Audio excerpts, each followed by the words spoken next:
Clave para el sector financiero, día clave para los mercados, porque hoy la Argentina comienza el pago de los 4.500 millones de dólares que debe enfrentar como parte del pago de intereses y de amortización del capital de todos los bonos de su deuda. Vamos a estar conversando de este tema con el director de Research for Traders, Gustavo Nefa, que ya está en línea con nosotros. ¿Qué tal, Gustavo? Buen día, ¿cómo estás?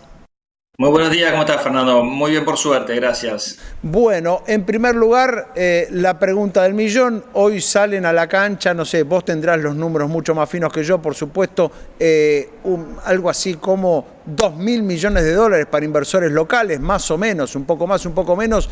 ¿Qué van a hacer los inversores? ¿Crees que va a pasar? ¿Cuánto van a reinvertir en estos bonos de la deuda? ¿Y cuánto será volcado a otros destinos? Sí, para ser exactos, son 1.653 millones de dólares para inversores locales. Del exterior son un poco más, Ujú. 2.550 millones de dólares. O sea, hay más vencimiento de capital y intereses para los no residentes, es decir, perdón, los bonos legislación extranjera, que pueden ser Claro. residentes, después un argentino que tenga los bonos afuera. Y Ujú. hay un puchito ahí de 222 millones de dólares equivalentes de bonos en euro, con lo cual el total de 4.400 millones, gran parte ya fue girado esto, son unos 1.700 millones de dólares Ujú. más un adicional que se tenía fuera para los inversores en el extranjero. Eso implicó una baja de Ujú. las reservas. A todo eso habíamos visto ya el mes pasado una baja adicional de 1.000 millones de dólares cuando eh, transfirió al exterior los intereses en forma adelantada. Bueno, falta por saber el otro golpe a las reservas, que es la baja de los residentes, ¿sí? Que se Ujú. produciría hoy. Esto es dentro de un marco de normalidad, de certidumbre y de certeza respecto a Ujú. la deuda. Y esto habilita, con la mejora del riesgo país, a pensar que a mediados de año, quizás para el próximo vencimiento grande, que va a ser el 9 de julio del 2025, quizás el mercado esté intentando financiar a la Argentina. Argentina esté tanteando al mercado financiero para hacer un rollover o una emisión de deuda para permitir amortiguar ese impacto. Lo que hace cualquier país del mundo, es decir, lo que hace es refinanciar una deuda que vence para que no bajen las reservas de su país. Ujú. Está claro. Y allí, en base a este escenario, digamos, el inversor que hoy recibe, ¿qué es lo que puede hacer? ¿Qué actitud puede tener? En base a esa certeza, sobre todo de la que hablas, digo, podría quedarse en bonos argentinos y creer que el riesgo país va a bajar aún más y que los bonos van a subir todavía más de precio. Bueno, hay distintos tipos de Ujú. inversores. Están los cuponeros o aquellos que obviamente Ujú. arman una estrategia para vivir de renta financiera, con lo cual esos dólares van a gastos o van a otro destino. Pero están también aquellos que invierten y que no necesitan ese dinero para vivir, que es la gran mayoría, Ujú. y que van a reinvertir ese dinero en el mercado y probablemente eso sea en un dos tercios, estimo yo, en las mismas especies. ¿Por qué? Porque suele pasar que en momentos en donde los bonos suben y Ujú. pagan el cupón y la amortización de capital, en este caso de tres bonos, el 29, el 30 y el 46, ley Ujú. extranjera, este último, suelen reinvertir en esas mismas especies, que es lo que estuvo pasando. Es decir, los bonos tuvieron un rally extraordinario el año pasado, subieron 100%, el riesgo país bajó más de 60%. En este año, los pocos días que hubo de operatoria bursátil, bajó un 10% adicional el riesgo país, está en la zona de los 570 puntos. Bueno, todo esto alimenta la expectativa de una reinversión de estos bonos en las mismas especies. Y gran parte Ujú. de ese vencimiento se concentra en el AL30 y GD30, ¿sí? Que son bonos que tienen entre capital e intereses, y mucho capital, 1.090 millones de dólares para la versión doméstica y 1.291 millones para la versión extranjera. Así que el fuerte, te diría casi la mitad de este vencimiento total, está concentrado en una especie, que son los Ujú. 2030. En mayor parte ley extranjera, pero también una fuerte parte ley argentina. Y de todo esto, además de la reinversión, sabemos que hay instituciones que sí o sí van a hacerlo. Es decir, Ujú. el Claro. Fondo de Garantía y Sustentabilidad del ANSES y por otro lado, en menor medida, el Banco Central son grandes tenedores de estos bonos. Bien, con lo cual allí sale esa previsión de aproximadamente, por supuesto son previsiones, el mercado toma decisiones todos los días y a cada segundo, pero digo que 2/3 de lo que hoy tenga que volcar el gobierno al mercado, 2/3 podría ser reinvertido en estos mismos títulos, digamos, tal vez en alguno, por lo que explicaba de los cupones, en alguno más largo, que tiene un cupón mejor, pero digo que sigue la reinversión en títulos públicos. Sí, correcto. Lo que mencioné, mi estimación es de 2/3, y mencionaste un tema muy importante, que es la reinversión en otros bonos que quizás tengan mejor cupón. Y para ser más específicos, tenemos dos bonos que son bonos que nos gustan mucho, que tenemos para clientes con una estrategia de compra en los últimos meses, que son los 2035 y los 2038. El 2035 paga 4,1 ¿sí? 4,125 de cupón anual, y el 2038 paga un 5%. Son los dos bonos que más cupón pagan. Obviamente que el esquema de step up o de cupones en aumento hará que el resto también vaya convergiendo a cupones más altos, pero en este caso tenemos el 0,75 del 2030 y el 1% del 2029 como los dos bonos que menos pagan, pero claro está, son los más seguros porque son los más cercanos, porque se dudaba mucho de que fuera a pagar la deuda argentina el año pasado, y el gobierno Milei ha despejado muchísimas de esas dudas, y a pesar de que hay unos 16.000 millones de dólares para honrar, más 2.000 millones de dólares de otras deudas, son 18.000 millones de dólares que hay que honrar en el 2025. Gran parte de esto el mercado lo ve como posible. También hay un acuerdo con el FMI que despejaría unos 2.700 millones de dólares de vencimientos con el FMI, y obviamente está la incógnita de si salimos al mercado de deuda o no, y si hay un canje o no. También está la posibilidad de hacer un canje.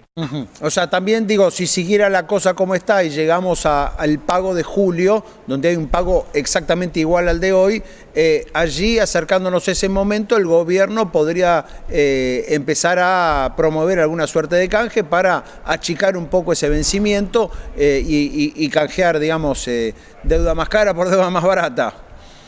Correcto. Argentina, con este riesgo país, que tiene de 570 puntos, 560 puntos en este momento, se acerca al promedio, obviamente, de Latinoamérica, está por arriba, pero deja atrás a otro país que tiene un programa también con el FMI, que es Ecuador. Ecuador y Argentina tenían un rendimiento inverso, es decir, más rendimiento Argentina, menos Ecuador a comienzo del año pasado. Hoy está totalmente invertido, pero además le saca varios cuerpos de ventaja a Argentina, porque tiene una cantidad de riesgo país exactamente a la mitad de Ecuador, que está en 1.100 puntos. Así que son buenas noticias, no solo para los inversores, para la Argentina, porque en realidad, ¿qué es lo que demuestra esta suba de los activos argentinos? Es que Argentina no solo es más confiable, hay más confianza en la macro, sino que también despeja las dudas respecto al repago de su deuda. Hemos tenido una noticia ayer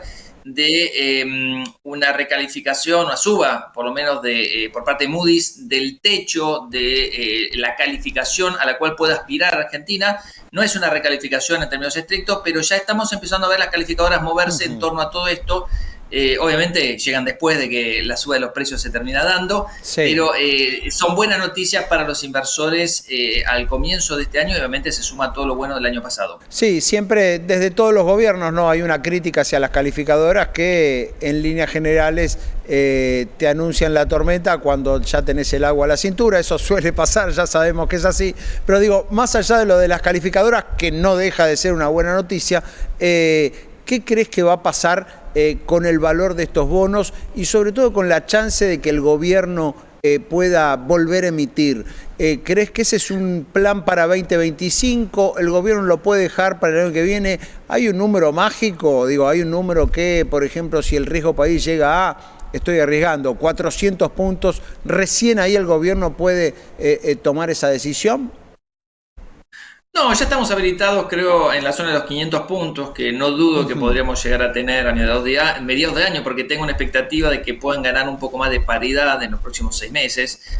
Acordate que Trump asume el 20 de enero, hay un acuerdo con el FMI que vamos a tener un apoyo, un aliado, y posiblemente un levantamiento del cepo en este primer semestre que es el deseo del gobierno, que ya lo anunció obviamente el ministro de Economía, que va a ser durante el 2025, se olvidó decir cuándo, pero nosotros estimamos que va a ser durante el primer semestre porque puede ir de la mano de un acuerdo con el FMI, o bien, también está el rumor de algunos fondos privados que puedan financiar también una línea importante para Argentina como para hacer frente al levantamiento del cepo, que es lo único que falta, creo yo, como para abrir directamente la Argentina a los inversores extranjeros que vengan a invertir en estos proyectos extraordinarios que tienen en carpeta. Fíjate que el régimen de impositivo para grandes inversiones, el RIGI, unos 13.000 millones de dólares son fondeados básicamente con empresas locales. Hay 2 empresas de las 11 que se han presentado que tienen capitales extranjeros, el resto son inversiones locales. ¿Qué pasa si levantamos el cepo?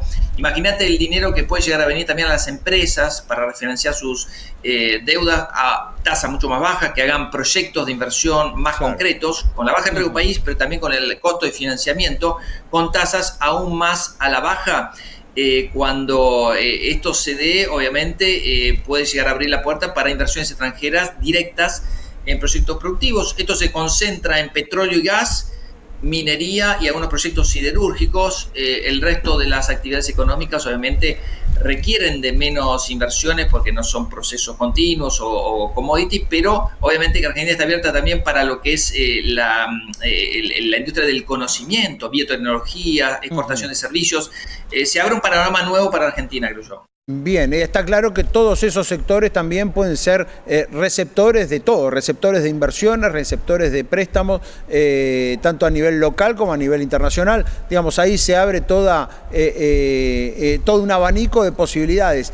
¿Qué crees que va a pasar con el tercio restante, ¿no? Con aquellos que no decidan reinvertir en bonos y que se inclinen por otras opciones que el mercado las ofrece? ¿Qué instrumentos crees que van a ser los más atractivos en el corto plazo?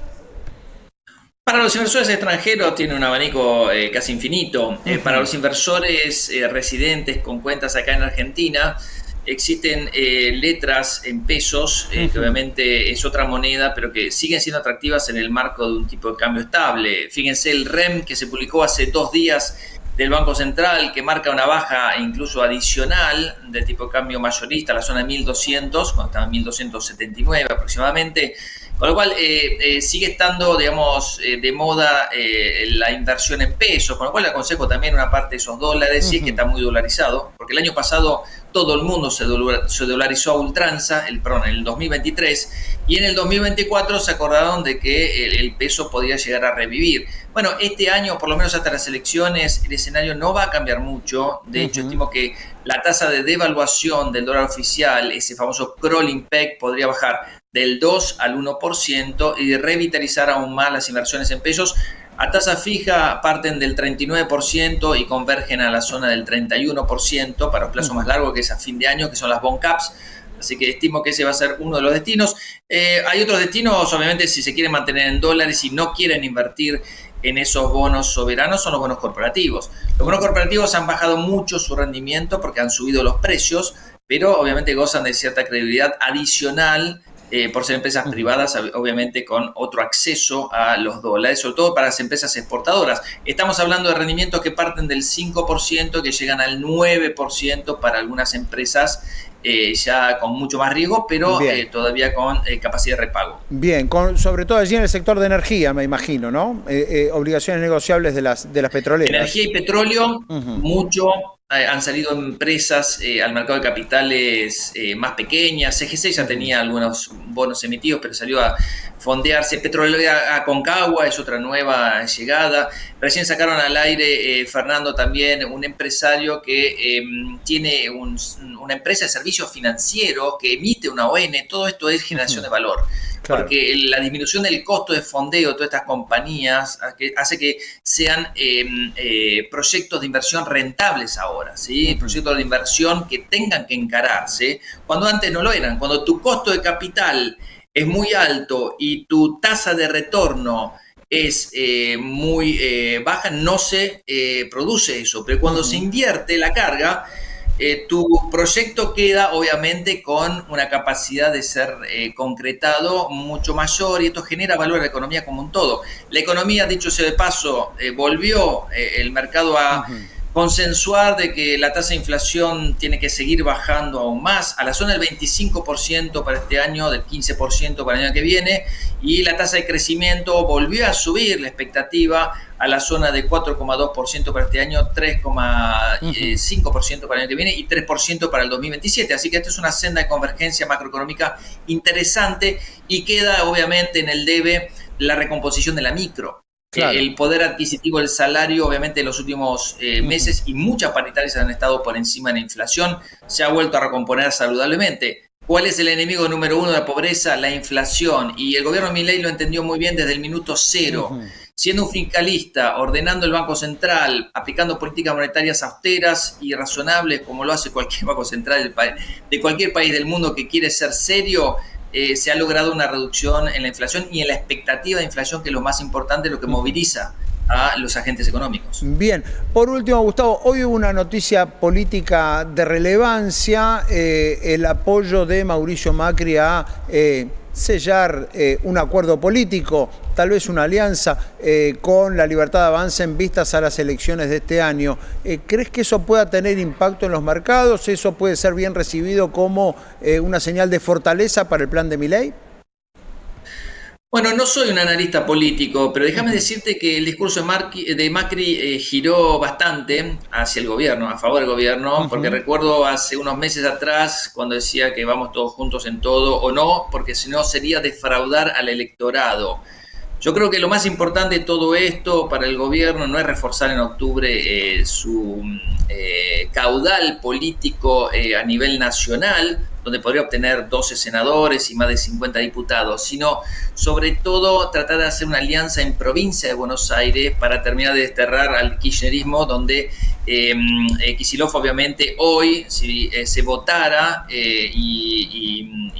si fueran hoy las elecciones, obviamente volvería a ser reelecto. Pero bueno, estas son elecciones legislativas preparadas para un escenario al 2027, falta mucho. Todavía no se terminó de ordenar la macro y la gente piensa en la política. Eso es lo que critico también de los políticos. Creo que lo más importante es ordenarse a corto plazo, que es lo que fue el año 2024, y en el 2025 empezar a crecer, empezar a calentar los motores para una Argentina nueva que está llena de riqueza, llena de oportunidades, y mientras se hagan las cosas bien, hay mucha oportunidad de seguir reduciendo la pobreza y de seguir creciendo. Se abren nuevos caminos en materia de exportaciones. Hay una posibilidad de un tratado de libre comercio con Estados Unidos. Imagínate, en época donde se podrían llegar a anunciar aranceles para todos y sobre todo para China, que Estados Unidos pueda permitirle tener un acuerdo con Argentina generaría mucho valor de por sí. Bueno, hay muchísimas cosas para trabajar, incluso por fuera del Mercosur con China, como para poder seguir generando riqueza para las empresas argentinas. Muy claro, Gustavo, te agradecemos muchísimo este contacto. Te mandamos un abrazo. Gracias, Fernando. Un saludo. Gustavo Nefa, director de la consultora Research for Traders, con algunos puntos muy relevantes sobre este pago de 4.500 millones de dólares que hoy el gobierno formaliza frente